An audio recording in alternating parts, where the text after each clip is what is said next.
You may recall another nonsensical poem called The Owl and the Pussycat, where an owl marries a pussycat.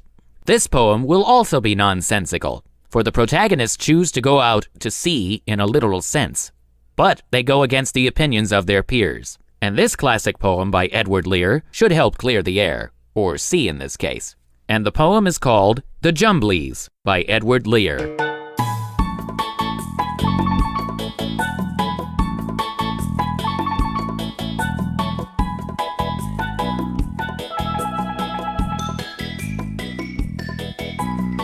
They went to sea in a sieve, they did, in a sieve they went to sea. In spite of all their friends could say, on a winter's morn, on a stormy day, in a sieve they went to sea.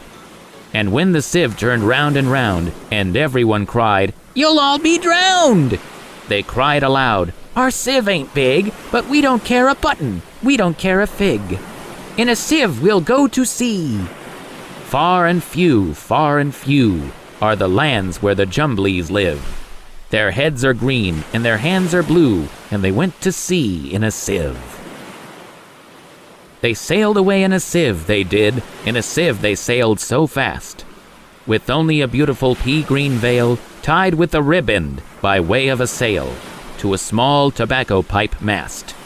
And everyone said, who saw them go, "Oh, won't they be soon upset, you know, for the sky is dark, and the voyage is long, and happen what may, it's extremely wrong, in a sieve to sail so fast."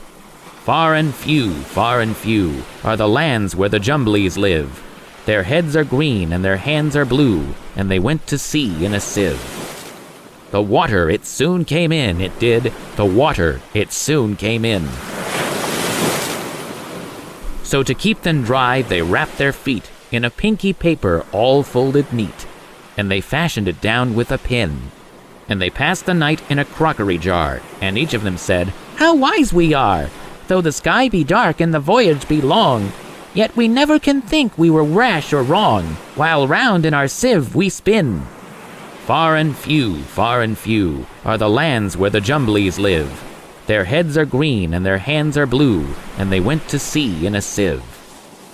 And all night long they sailed away, and when the sun went down, they whistled and warbled a moony song to the echoing sound of a coppery gong in the shade of the mountains brown. "Oh, Timballo, how happy we are when we live in a sieve and a crockery jar, and all night long in the moonlight pale we sail away with a pea-green sail in the shade of the mountains brown." Far and few are the lands where the Jumblies live. Their heads are green and their hands are blue, and they went to sea in a sieve.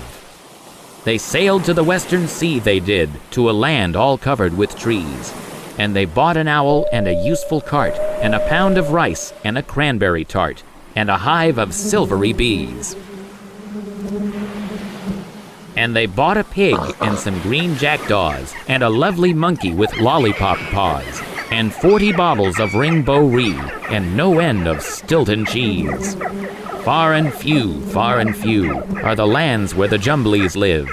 Their heads are green and their hands are blue, and they went to sea in a sieve.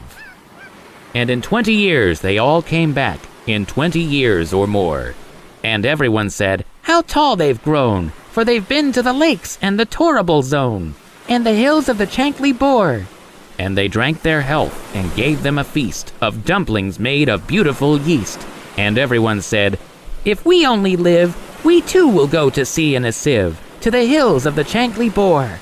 Far and few are the lands where the Jumblies live. Their heads are green and their hands are blue, and they went to sea in a sieve.